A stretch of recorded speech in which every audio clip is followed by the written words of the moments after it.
Aula 17, estrutura das proteínas. Diga aí, meu povo, tudo bem? Eu sou Fernandinho da Academia. Estamos aqui mais uma vez para estudar, aprender e crescer no projeto Enem para cegos, surdos ou excluídos digitais. Ou seja, Enem para todo mundo, para você mesmo.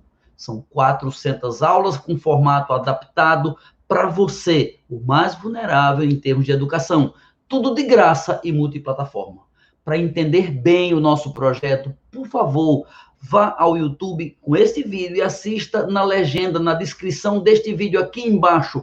Assista um videozinho de explicação, a aula 0. Ela lhe explica direitinho como funciona o projeto e você vai poder assistir todas as nossas aulas ao vivo. Vai assistir todas as aulas ao vivo, porque todas são transmitidas ao vivo. E a aula de hoje, claro, será estrutura das proteínas.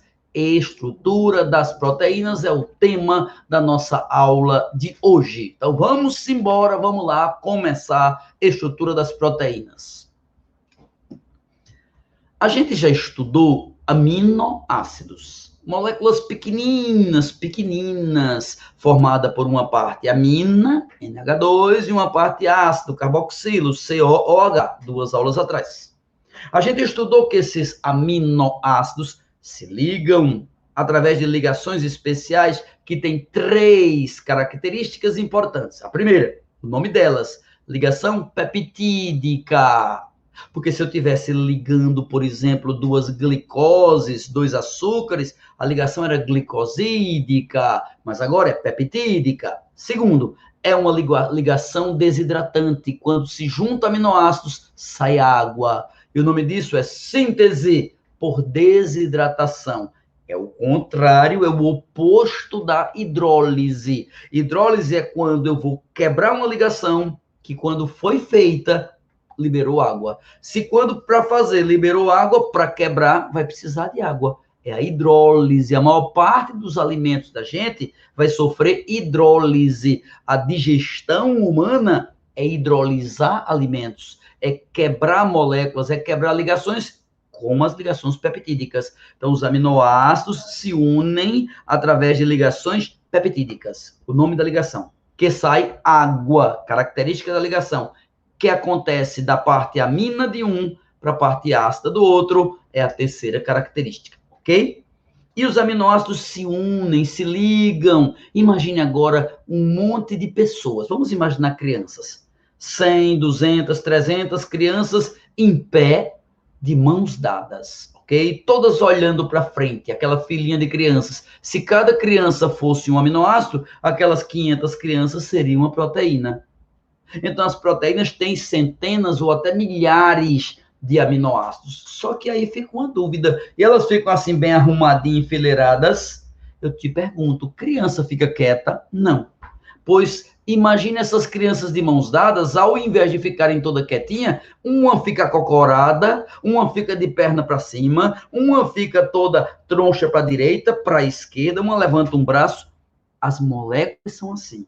As moléculas, os aminoácidos, quando formam uma cadeia, eles têm cargas elétricas, polaridade. Isso faz com que o posicionamento deles assuma uma característica que lembra um pouco uma hélice, uma espiral. É daí que a gente diz que as proteínas, todas elas, têm a estrutura primária, P de primária, P de peptídeo, são só os aminoácidos, e a estrutura secundária. Secundária é a hélice, A hélice é a estrutura secundária, é um formato de uma hélice, de uma espiral. Mas não para por aí. Além de ficar espiralada, essa proteína vai sofrer dobras, vai se dobrar tridimensionalmente, feito você quando pega um fio de telefone, um pedaço de cordão, de corda, e você dobra ele todo, ou um macarrão.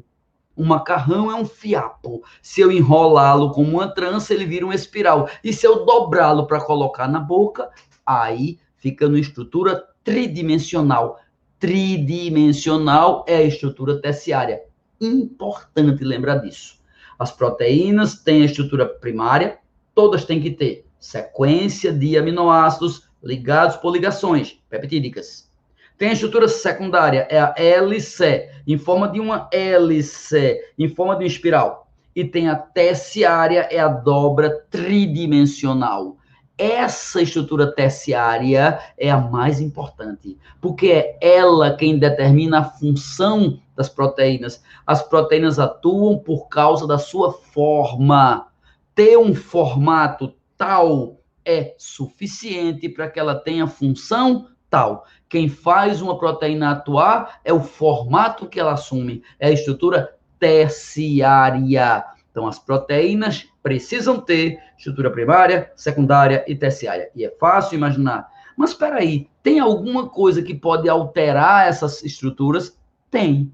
Por exemplo, o calor, o frio, alteração de pH, a acidose, se ficar muito ácido, muito básico, muito quente, muito frio, qualquer mudança de temperatura ou mudança da estrutura pode fazer a proteína modificar a sua forma. E mudou a forma, perde, pelo menos temporariamente, sua função. Isso se chama desnaturação. As proteínas são termolábeis. Termo, de temperatura, lábil, de sensibilidade. São sensíveis a mudanças de temperatura, podendo sofrer desnaturação. Principalmente o calor, que pode promover uma desnaturação até irreversível e não volta mais. O frio promove desnaturação, mas reversível. Alteração de pH também reversível. De um modo geral, só é irreversível mesmo uma alteração muito grande no pH ou uma alteração de aumentar muito a temperatura. Por exemplo, quando você tem febre, seu corpo febril, você sente fraqueza, moleza, porque as reações químicas que produzem energia para você diminuem, já que na febre você está tendo muitas proteínas deixando de trabalhar temporariamente por desnaturação. Repetindo, estrutura das proteínas primária, secundária, terciária. Ainda tem uma outra estrutura, a última, chamada quaternária, mas essa nem toda proteína tem. É que algumas proteínas são, na verdade, formadas de subunidades, de conjuntos, de agregados. Por exemplo, eu comprei para minha casa uma sala de jantar. Se você comprou para sua casa uma sala de jantar, você não comprou paredes, você não comprou lâmpada, você comprou mesa e cadeiras, não é verdade? Então, não é um conjunto, um agregado, pois algumas proteínas são assim. Elas resultam de agregados de proteínas, um montinho de proteínas que só atuam em grupo. Um exemplo, a hemoglobina é uma proteína do sangue que transporta oxigênio. Ela é, na verdade, um agregado de 4 moléculas, de 4 cadeias de proteínas, 2 chamadas de alfa, 2 chamadas de beta. Então, a hemoglobina tem estrutura primária, todas têm, secundária, todas têm, terciária, tridimensional, todas têm, e quaternária, porque tem agregação de subunidades. Exemplo, a hemoglobina. Por falar em hemoglobina, ela tem ainda algo mais especial. Ela é chamada de proteína conjugada ou complexa. Conjugada ou complexa. Por quê?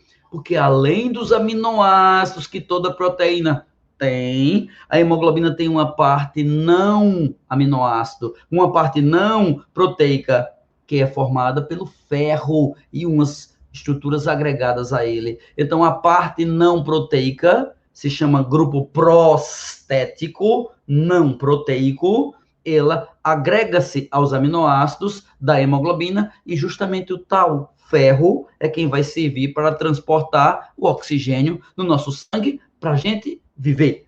Para a gente viver, para a gente estar por aqui contando essa história. É isso, por hoje é isso, meu povo. Agradeço a todos que assistiram, divulgaram ou ajudaram alguém a assistir a aula.